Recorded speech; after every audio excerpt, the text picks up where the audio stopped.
How come you didn't tell me you were coming? I didn't know it was coming. Every time I'm leaving on ya, you'll make it easy, no. Wish I could be there for ya.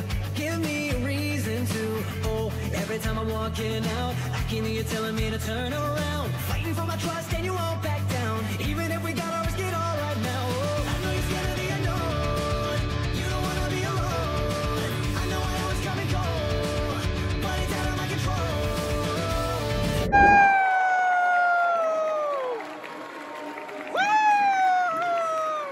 Wolverine and All Might, let's go!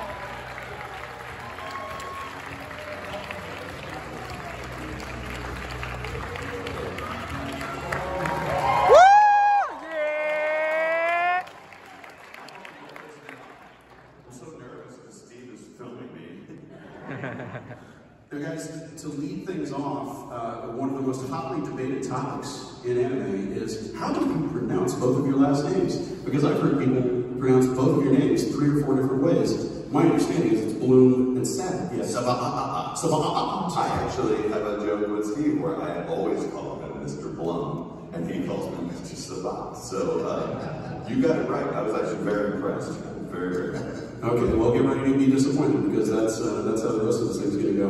Just kidding. One of the things that I find fascinating about the two of you guys is that your origin stories as voiceover performers has some common threads to it. Though the two of you have not really worked on anything together that I know of. You both started out as musicians. You know, Chris, you were in a band. Steve, you were literally a recording engineer, and or wait, you were working in a recording studio. I was in a band. You were in a band, yeah. too. Not a good one, but I was in a band. So he wanted to be in my band, but I wasn't good enough. I didn't have the chance. So Spats. He would let me in. It was a German band called Blum Sabat. Had a lot of umlauts on the U.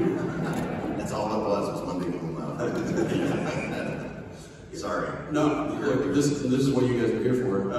When I talk to voiceover performers, everybody has a different origin story of some sort, but there's always some sort of love of animation, of video games, of the media that you guys have ended up working in. What were you fans of when you were kids? When it comes to cartoons, the kinds of stuff that people are fans of, Dragon Ball, Cowboy Bebop, Samurai Champloo, Transformers, all this different stuff. What were you guys fans of when you were kids? Wow. I didn't know that anime was anime, but I think a lot of people didn't know what anime was when I didn't know what anime was. Anime was just like a really weird cartoon that came on after other cartoons. I'm like, doesn't make a lot of sense, but I really like this Voltron show for some reason.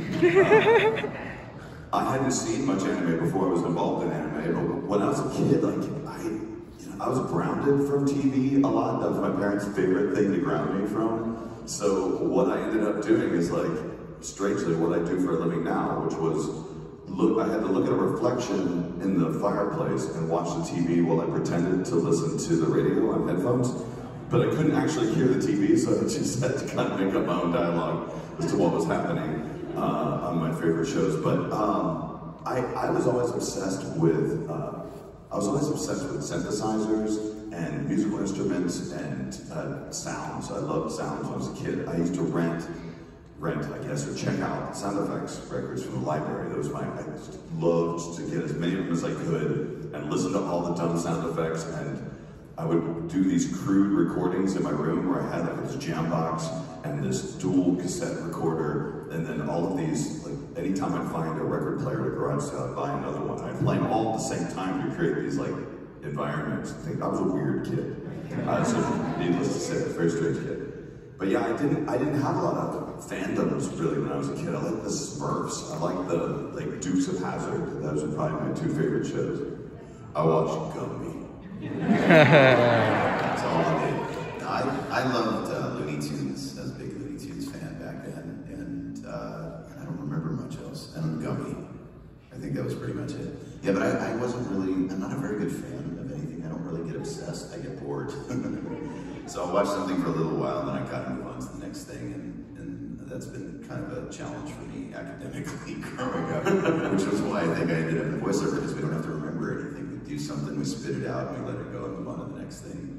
But I'm so in awe coming to places like this and hearing how you guys have absorbed the stuff that we've done, and you know so much about our careers that I really have to ask, because I just don't know. And everything is out of context when we're doing it too. So yeah, so grateful for you guys and your brains, because I just don't have that part. Steve is the longtime voice of Toonami. You've seen so many folks at these shows. I've heard you talk about what it's been like being told by people what that thing that wasn't really necessarily a character in a show meant to them. What were some of both of your first experiences like coming out to conventions and getting the love from the other side of the table, the love from the audience at Q&As and so on, when people are telling you these personal stories that are huge extrapolations of the work that you go into a booth and do? That changed my life, honestly. I didn't expect, when I began this work on Japanimation, before I knew what anime was really about, I didn't expect anybody would even watch it. Back when I started, it was the Subbers versus the Dubbers. This was late 80s, and we didn't know if the American audience would ever even accept us. I got death threats back then. So I didn't go to conventions for like 10 years, and once I started going to conventions, the stories that people would tell me about their connection with our characters and our shows, and how it would get them through the roughest times in their lives, was a humbling thing. And it was the one thing I kind of came to my parents with after them telling me for years and years and years that I was wasting my time doing voiceover, that I'm actually doing something of value. My dad was a doctor, and I wasn't smart enough to be a doctor, so when I would hear these stories, I thought, oh man, in some small, minuscule way, we're doing something of value that's actually helping people get through rough times. And it changed me on a cellular level, and I think about that every time I step into the booth. Even with the most ridiculous, violent character, I know that on the other side of that, somebody might be in a trench somewhere in Afghanistan and has just had the worst day of their life, seeing their friends die, and they'll go back to their tent that night and play Call of Duty, and they'll feel human again. And that freaks me out. I didn't realize that that would be a thing. But yeah, it's humbled me and it's changed me. Steve, you could not have answered that in a better way. The one thing I did take away from that, though, is I thought that, for whatever reason, my early experience with conventions was sort of unique, but as it turns out, they also didn't like you too. Because my conventions in like the late 90s and the early 2000s were, like, first of all, most of the fans were not your age. Most of the fans of the show that I was working on were young. They were kids, because Dragon Ball was kind of aged down from its original format. So when I would go to conventions, there would only be like 11 people in the room, and the first question would be like, Mr. Sabat, why'd you guys change the music?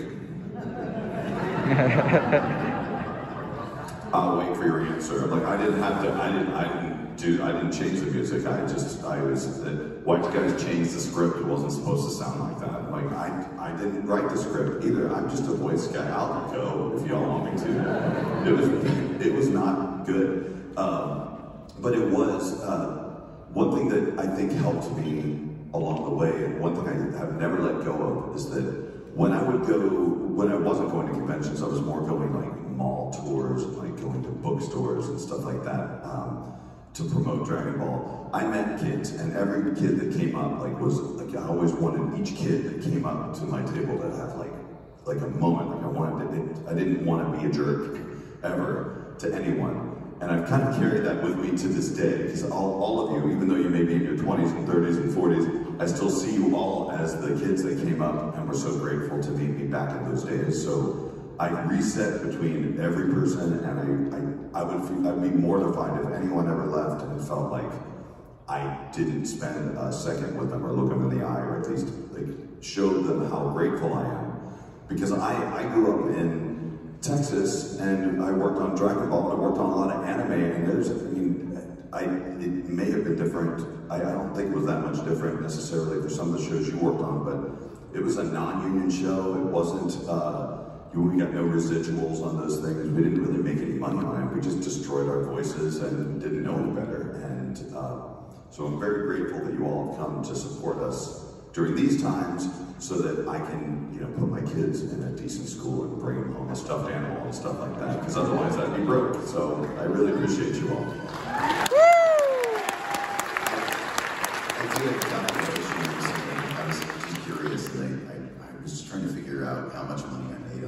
local shows. And I started out non-union too, everybody does. In Texas, it's a right to work state, so they can work non-union shows. We're not allowed to once we join the union in California. But there were shows back then like Cowboy Bebop, and 26 episodes in a movie, and we still talk about that show today, 20-something years later.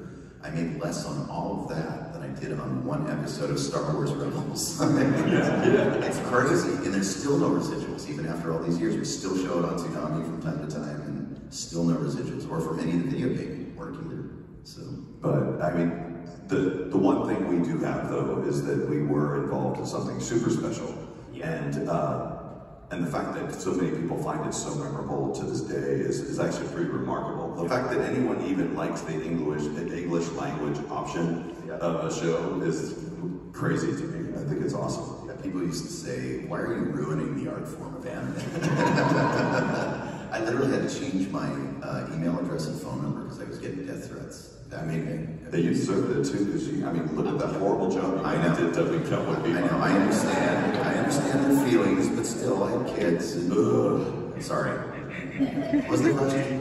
Do you know, I remembered something. I just remembered something. Yesterday I was like, hey, we're doing a panel. And the last time we did a panel together, I can't remember. I can't remember. All I remember, is vague. I remember the room. I have a picture of what it looked like. It was really high. Yeah. And I just remembered something this morning as I was kind of getting ready.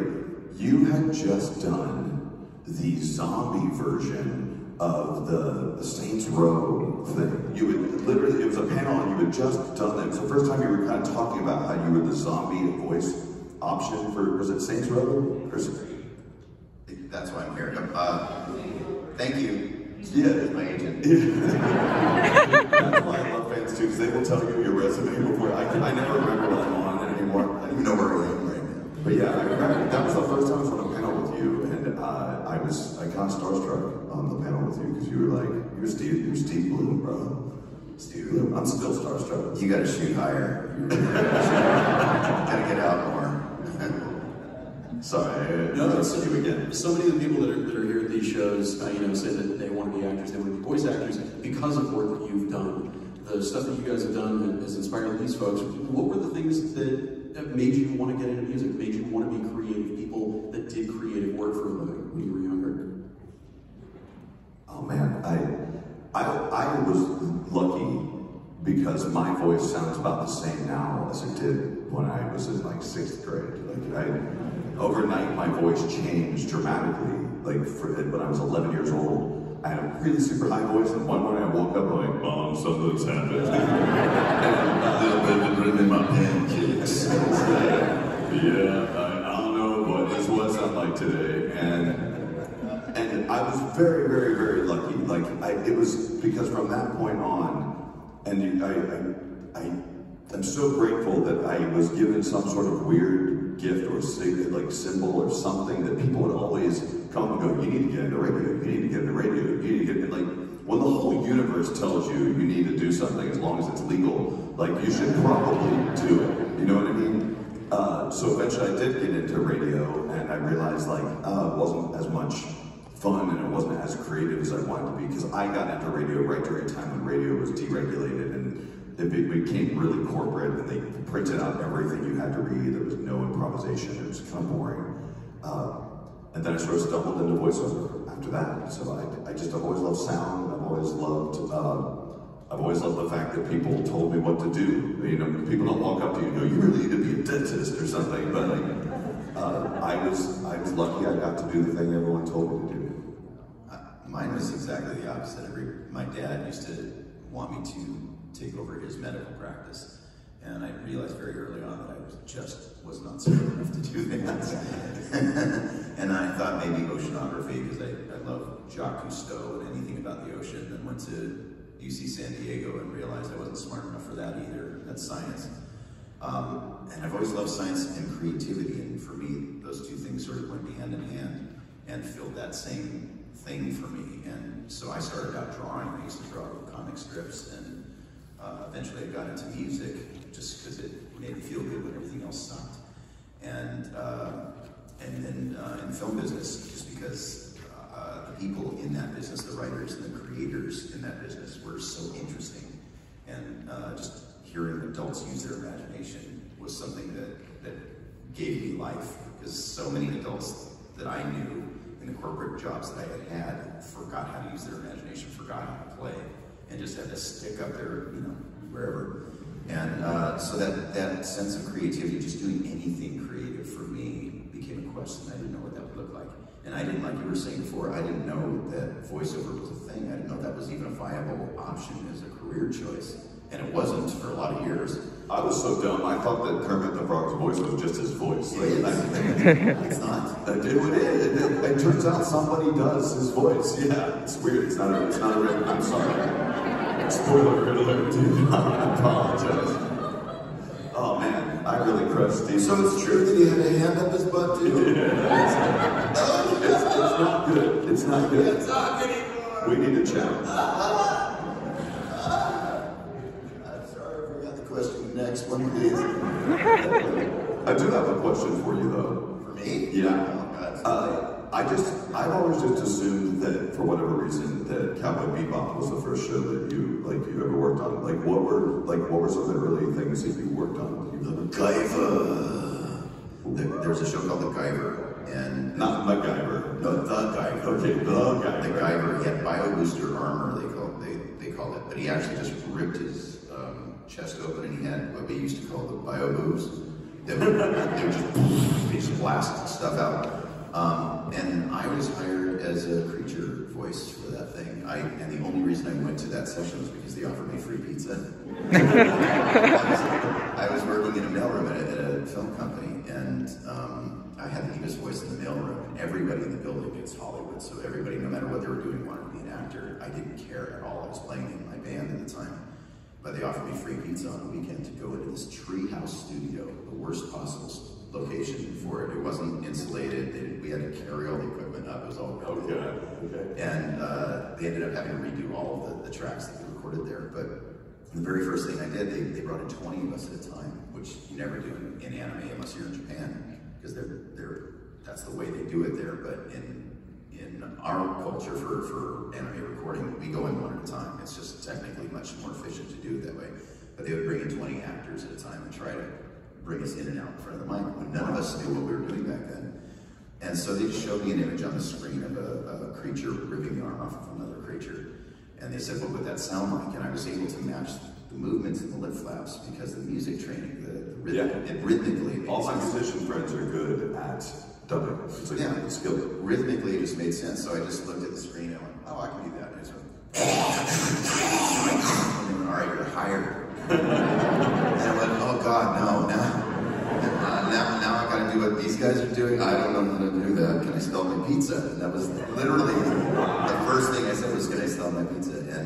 And they hired me on the spot, and I worked that day. It was one of those jobs where you work that day when you audition for it. And then they gave me a speaking role, and I was just terrified for years. They kept hiring me and giving me these little roles for bad guys mostly. And I worked on probably 20 or 30 shows before Bebop came along. Wow. And that was my first leading role, and I was scared to death. I did work with Elizabeth before Bebop. Mary Elizabeth, I met her. Mary Elizabeth McGlynn, the voice director of Cowboy Bebop. She played Julie on the show. She's now my fiancée in real life. That was her first director gig and my first leading role. We met in that room. So, and we've been friends ever since. I just assumed you all had known one another from previous shows before that. No, she came from film and TV. She was on Xeno Warrior Princess and Star Trek and all kinds of stuff, How funny. Okay, sorry. I'll let you in. We never get to see each other. This is literally the reason that I had to set this thing up, because you guys talking is whatever it is here to see, right? Yeah. Actually, Steve, on the subject of your fiance, we've talked about this when I did a panel with you and her. You were friends for years and years, and there's this family atmosphere to these casts that you work with. You know, Chris, there's Jamie and Monica and Colleen and all these people that you guys work with each other as each other's producers, voice directors on different things. You've traded roles. What is it like seeing your family at these shows and getting together with each other and getting to have some kind of fun? You know, you're going in and doing individual recordings, not group recordings, and you don't get the kind of cut-up stuff that necessarily you do when you go in with Frank Welker to do a Transformers series or something like that. What's it like coming out to these shows and hanging out with your friends, you know, after hours, as it were? What's it like hanging with your family? I mean, that's half the reason I go to these shows. Is just to, like, I go to these shows to meet you guys and do my work here, but then the other half of it is literally just so I can go to dinner with people I don't get to see very often. That's it. Yeah, he invited me to dinner last night, and I had other plans, and it broke my heart because I only get to see him at these things. He cried. I cried harder than he did when he found out that Kermit the Frog wasn't real. So. Yeah, it's really sad. No, I love that too. That's one of my favorite things is that, especially in anime, and I'm not a director, and you're a director, you do everything. But as just a voice actor in anime, we go in by ourselves. We might see other actors in the waiting room, but we're by ourselves in that room. It's just us and the director and the engineer usually. And so when we come out to these conventions and we start talking about the shows that we worked on together but apart for 10, 20 years, it's this really weird, unique bond that we have to sort of cement at these conventions. That's the only time we have to do it.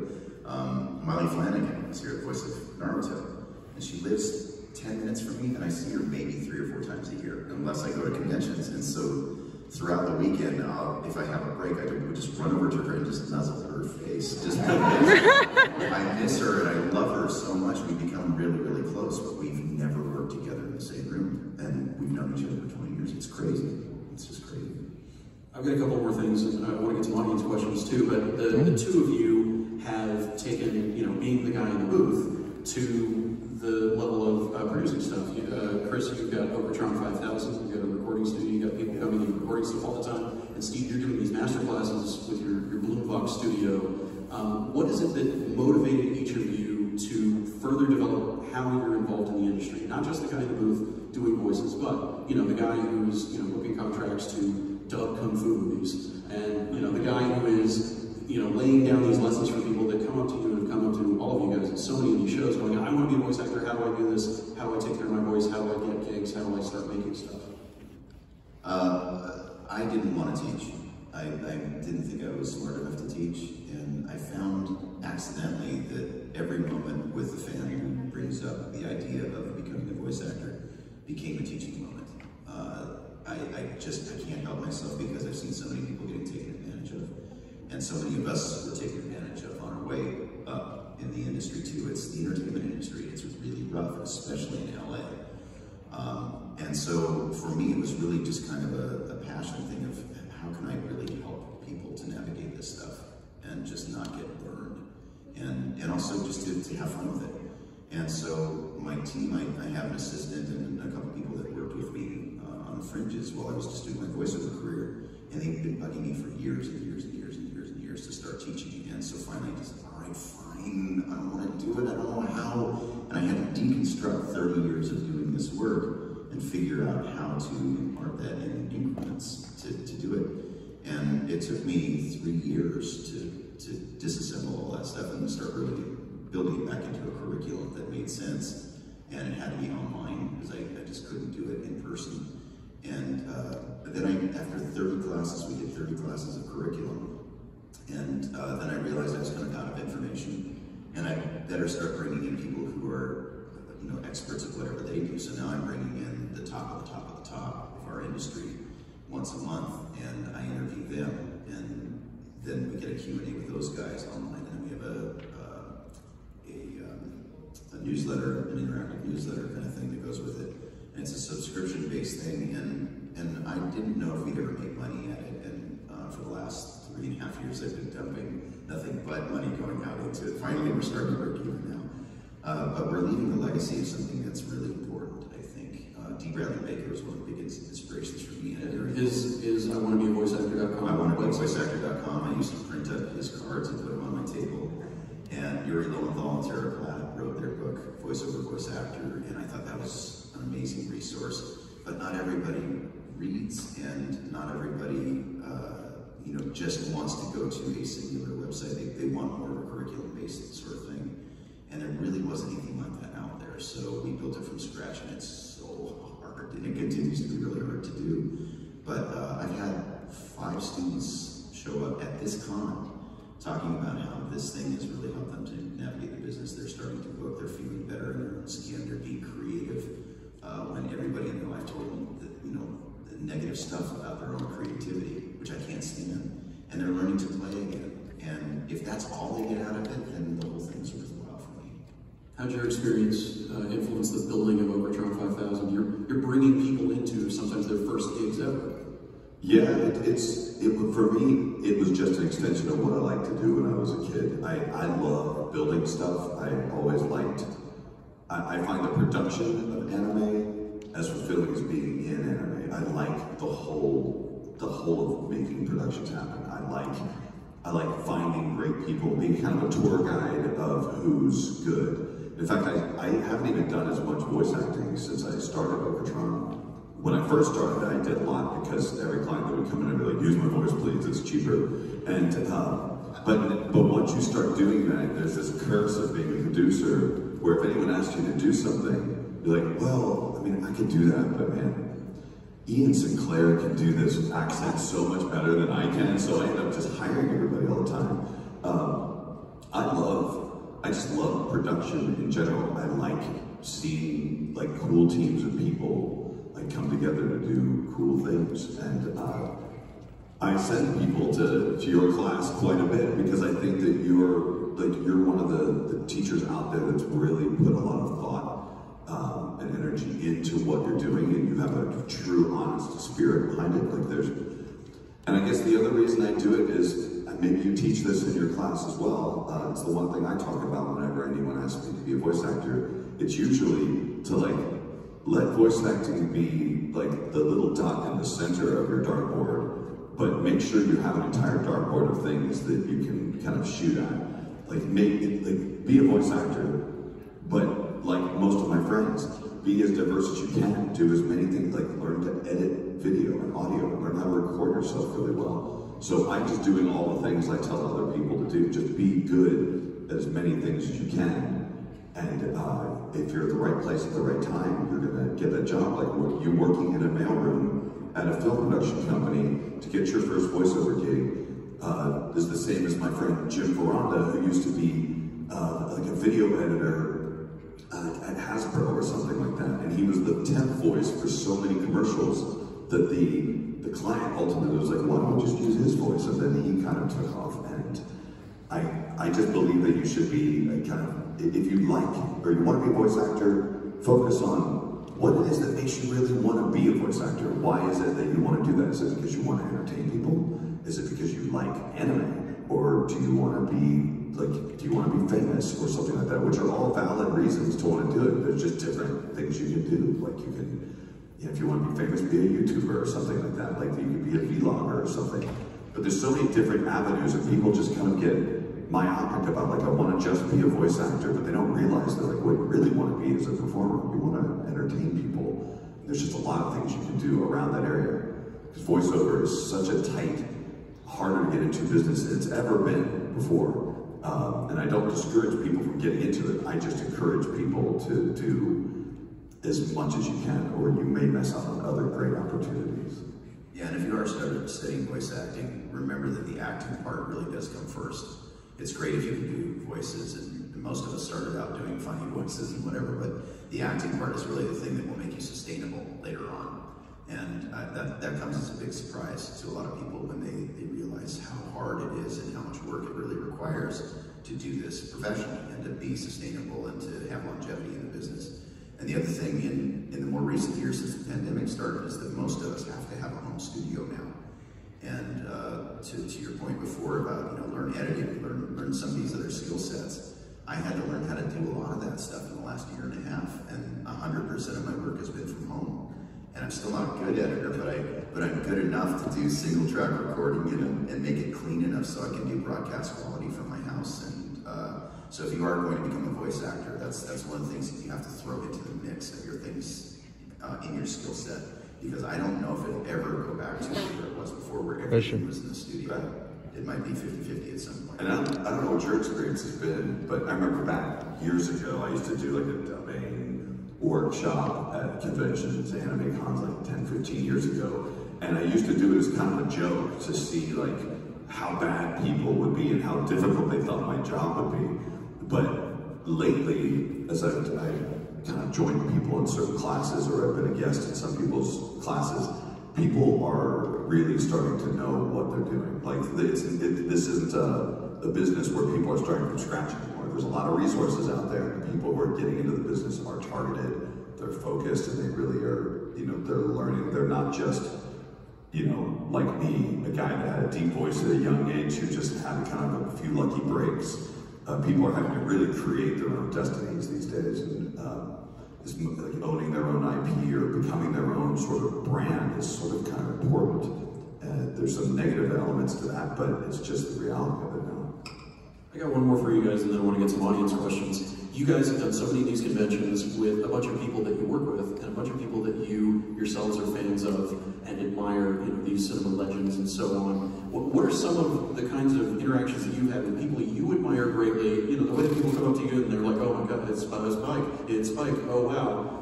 2 years ago at this very show, I was on stage with Frank Welker and Peter Cullen, and this guy was just looking around the corner, wanted to, you know, peek in and watch his heroes play. You know, what is it like running into these people that you yourselves admire so much? That's one of my favorite things.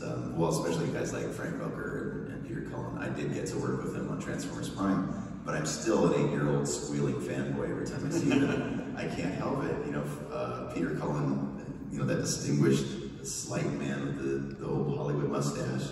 And, you know, he's very soft-spoken, and he stands up to the microphone and goes, transform and roll out. I go, oh my God, it's Optimus Prime.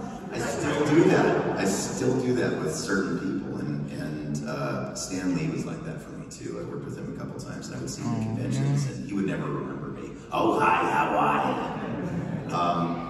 But I was like that little kid all over again, and I feel like if you're asked to be a guest at these conventions and you're not like that, if you don't have some sort of sense of fandom and you're not excited to be here, then don't go. Just don't go, because that's the whole point. It's really the whole point. The green rooms are so much fun too. It's just this crazy, diverse group of people. Right? I mean, it's nuts. Well, tell me if I'm wrong. Like, there's several different types of personalities in the green room. Yeah.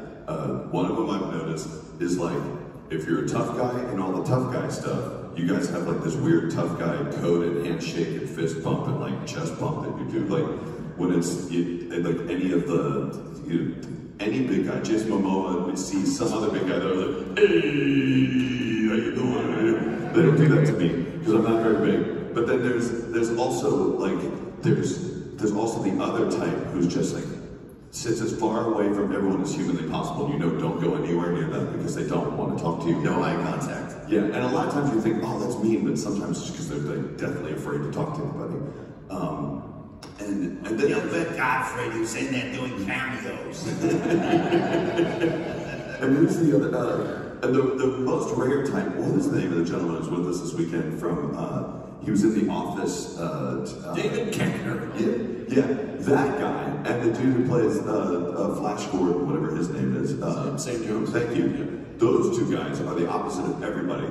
They see a new person. Hey, new person, how's it going? How you doing? What's your name? What kind of business are you in? How you doing? Let me know everything about you. They're like so in your face when you go in there. It's the most pleasant thing ever. They're the nicest people.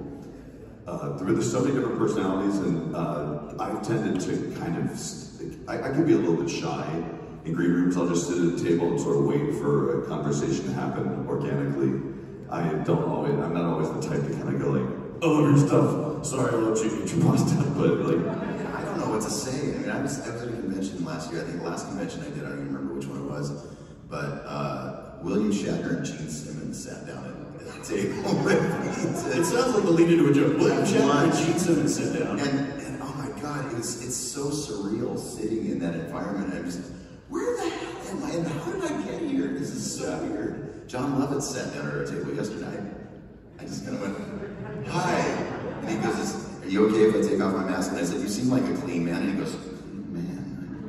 That's literally the only conversation we had. It's so bizarre. I was super starstruck when I saw Weird Al Yankovic for the first time. Because I was a huge Weird Al Yankovic fan when I was a kid. I would say if I did have a fandom, I was just such a sucker for all of his music when I was younger. And I wanted to say something to him, but then I just didn't. Like, it was one of those, I wish I had said something and didn't. He'd make up a song about you if you did. Yeah. He's one of the nicest guys in the universe and the least intimidating, but it's still Weird Al. I've still got 20 of the CDs. And no. Yeah, I kind of wanted to make a joke to him, but I'm like, he probably gets that all day. Like, he probably just gets dad jokes and puns all day, so I'm just gonna leave him alone. I met Gerald Ford one time. I was working at a convention, and he sat down next to me, and I didn't know what to say to him. He's one of our ex-presidents, or was, and then like, all I could muster up was like, would you like a pretzel? And so, like, I offered him a pretzel, that's as far as I got with him. Like, it's really weird. Anybody got questions out there before we go? Right back there. Yep.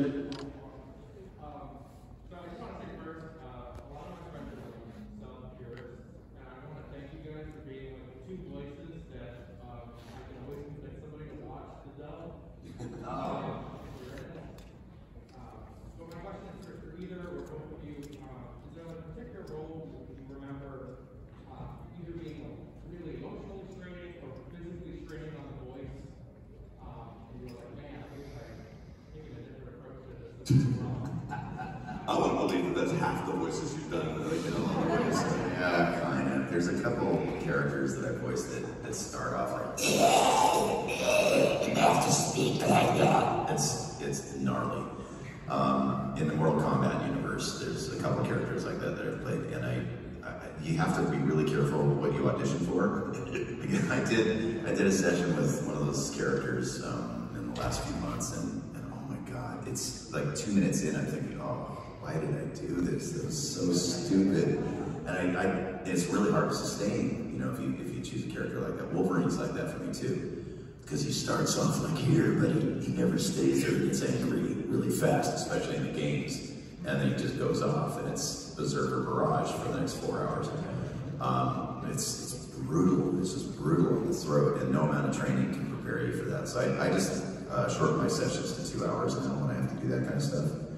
And in terms of emotionally, there was a character in Digimon called JP, who was kind of this short, overweight little kid in overalls who felt like he didn't really belong anywhere. That was who I was when I was that age, and bullied a lot and stuff. And I went through the biggest emotional journey, I think, of my voiceover career, working on that character, on a little cartoon character on Digimon. Who knew? But it was actually really healing for me. It's very cathartic.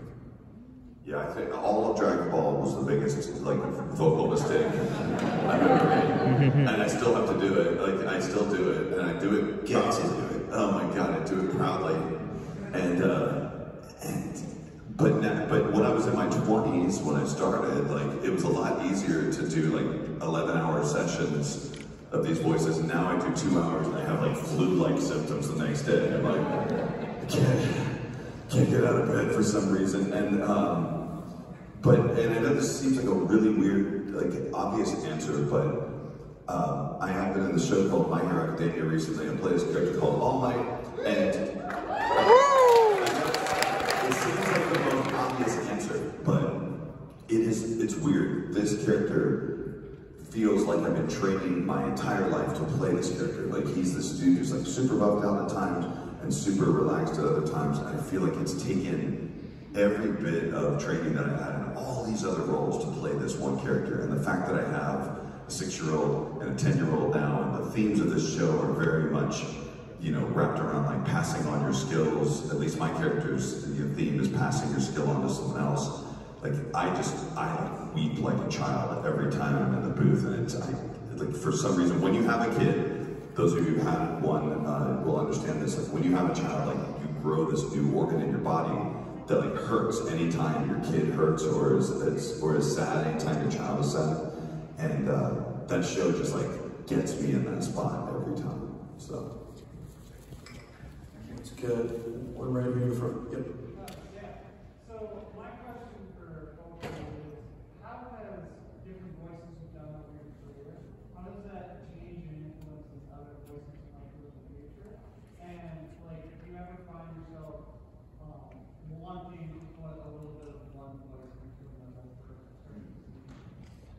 I mean, I'm unfortunate. Like I unfortunately end up injecting my voice into a lot. Like it's hard for me to kind of be too creative. Like I try to be creative, but it ends up after a certain amount of time in the session, a lot of times it drifts back into a certain place where it's comfortable, and it's a lot of time ends up back in my own voice again.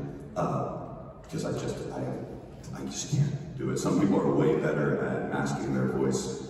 I am just not as good at it as other people. So like, the hard thing is understanding. Like I've been in some game sessions where I realize after a while, like, I just sound like I'm doing Vegeta's voice again. And the client goes, that's fine though, I'm okay with that, I like that. I'm like, I know, but it sounds like it's like, I want that. I think you keep doing that, so. And then I just have to think like, I mean, I guess Tom Cruise doesn't put on a new face or voice anytime he's in a movie, so it's like, I don't fret too much on it anymore. Sometimes the sound of my voice is what people just want on their thing, and I'm happy to do it. That's where I have to throw myself more into, just delivering really good reads, really good, and throwing a lot into the performance of it so that you believe it. Yeah, as you get into this business and you've never done this kind of work before, you realize pretty early on it's not about us at all. It's really about telling the story and about realizing the vision of the creators, unless it's our own content. And so we have to listen to what they say, no matter what preconceived notions we have or desires that we have. Sometimes we're able to inject that, and we'll certainly inject our own personalities into it, but most of the time they're going to tell us what they want, or more importantly, what they don't want, and then we help them to find what it is that they want. So a really great example of that is Samurai Champloo. I came and did that shortly after Bebop, and I wanted to do a completely different voice for Mugen when I walked in there, and they said, no, we want the same voice as Spike, just maybe pitch it up a little bit. And I went, really? Can I just do something a little bit different? No, that's what we want, that's what we were hired. But okay. And I just did it, and you just, you have to just let everything go. No matter what you walk in the booth with, you have to let all that go once you get in there, because everything is going to change. But yeah, there are certain things, and it's usually less about a voice for me that I want to inject in something else, rather than some sort of weird inflection or some funky mannerism that I might have picked up or stolen from another actor. D. Bradley Baker, I've stolen a lot of stuff from him, just because I'm fascinated by his work with creatures, but he also comes up with these really unique, weird characters. And there was one thing that we were doing on a regular show, I think, is this character where this dude was just like, it's just what he did all the time. And I thought, I have to steal that, use that somewhere. And so that I'll try to put in where I can. And the other one thing that I try to put in everything that I do, particularly in loop groups when I'm doing movies and TV stuff, is the Wilhelm scream. That kind of thing.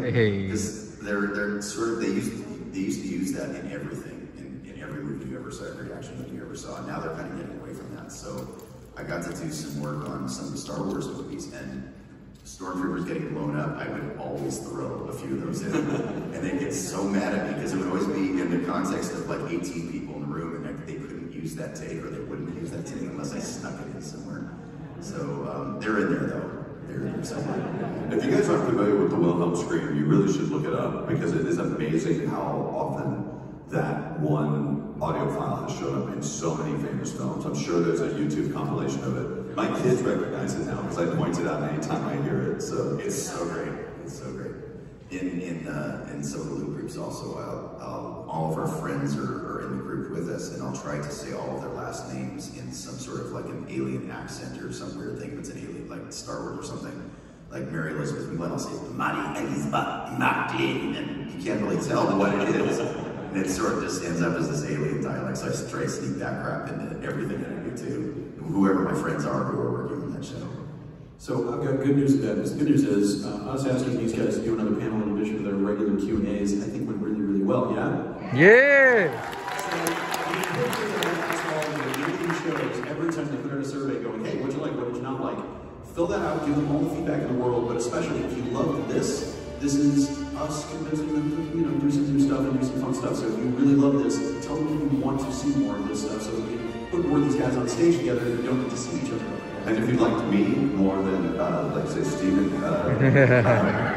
just make sure they know that. Like, make sure they know that. That's very Everybody knows that. That's very important. The bad news is that we are out of time, but these guys are both here for the rest of the day, right? Until about Till 3. 3. Till I'm that. actually here only till 2, I think. So I So you got to get down there while the getting is good and say hi to these guys if you haven't seen them already. If you already seen them, go see them again. But to show them a proper thank you, Boston, let's hear it one more time for Steve.